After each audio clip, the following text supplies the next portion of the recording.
আমি আপনাদের ভাই হিসাবে, আপনাদের সন্তান তুল্য হিসাবে দেশের প্রতিটি নির্বাচনী এলাকায় আমার দলের সর্বস্তরের প্রতিটি নেতাকর্মী সমর্থকের কাছে একান্তভাবে অনুরোধ করব, দলের সিদ্ধান্তকে আপনারা সর্বশক্তি দিয়ে বাস্তবায়ন করবেন।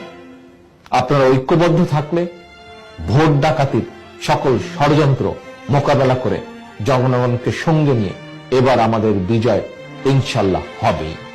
দলের উপরে, দেশনেত্রীর উপরে আস্থা রাখুন। আমি কথা দিচ্ছি, দেশে গণতান্ত্রিক সরকার প্রতিষ্ঠিত হলে অবশ্যই রাজনৈতিকভাবে আপনাদের প্রত্যেকের ত্যাগ, প্রতীক্ষা, যোগ্যতার সর্বোচ্চ মূল্যায়ন করার সর্বোচ্চ চেষ্টা করা হবে। প্রিয় নেতৃবৃন্দ, আপনারা অনেকেই এই দলে কর্মী হিসাবে রাজনীতি শুরু করেছিলেন। দলকে ভালোবেসে বেগম খালেদা জিয়ার নেতৃত্বে এগিয়ে যাচ্ছেন সামনের দিকে।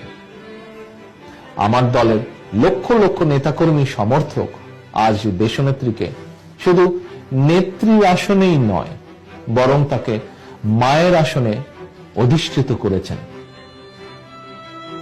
শুধু আমার দলের নেতাকর্মীরাই নয়, দেশের কোটি কোটি গণতন্ত্রকামী মানুষের কাছেও